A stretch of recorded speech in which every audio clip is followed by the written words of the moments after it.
Hi, this is Ann with SVG Cut File, and today I'm going to talk to you about copyright and trademark infringement. And I'm going to do this in sort of a quiz format. So I'll ask a question and you can think about what you think the answer is, and then I'll try to answer that. And I would like to say I am not a lawyer, so take all this with a grain of salt. All right, let's get started. All right, if you want more time to think about each question, you can always hit your space bar or tap the screen to pause the video. Okay, first question, true or false? It's okay to use company names and logos in your designs as long as it's not just the name or logo by itself.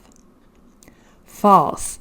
You cannot use any company name or logo, even as a tiny piece of your design.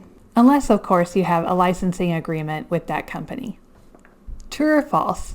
It's okay to add company names and logos when describing your design in the titles, tags, and keywords.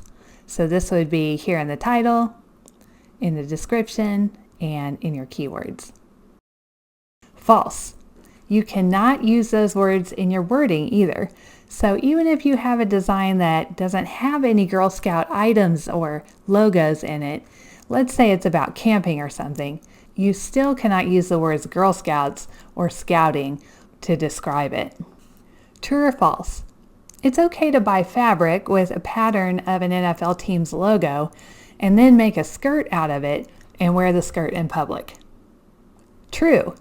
It's okay to wear the skirt, but most of the time you cannot sell the skirt.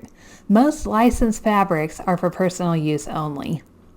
True or false? This description is okay to use in your Etsy shop. Super cute small blue baby onesie. Fits babies 0 to 3 months. False. The word onesie is trademarked by Gerber, which honestly, that's one of the tougher random trademarks to know. It's a good idea to join an Etsy trademark Facebook group. This kind of thing is talked about a lot, so you'll start to know which random words are actually trademarked. If you're using a phrase, you can search for it in the Test Trademark database. And I'll leave a link for this in the description below. Basically what you'll do is go to Basic Word Mark Search and enter your phrase here. Here are a few somewhat surprising phrases that you can't use in your listings.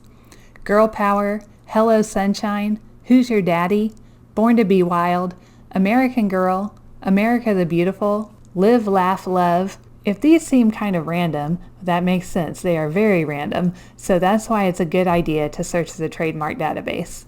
True or false? It's okay to make something new out of reclaimed branded products and then sell that. So an example of this would be taking old Pepsi cans, cutting them up and making a mirror frame out of them. False. Generally speaking, it's not okay to do this unless you have a license or permission from the company. True or false? It's okay to use images from Google to create things to sell on Etsy. False. Almost all the images on Google are copyrighted, so just because you're able to download them doesn't mean it's okay from an ethical standpoint, and you could get in trouble or have your shop shut down. True or false? It's okay to sell SVGs that you got for free from a website as long as you have permission from the original creator. True. If the original designer gives you permission, you can sell them, so you could always reach out and ask if it's okay. So the main takeaway from this is to just make your own designs and try to make them unique, although we all draw inspiration from things we've seen in the past, and there's no way around that. But always check the test database to make sure you're not using a phrase that's been trademarked. Alright, if you have questions or comments, anything you don't understand, please leave that in the comment section below, and I'll see you next week with another SVG tutorial.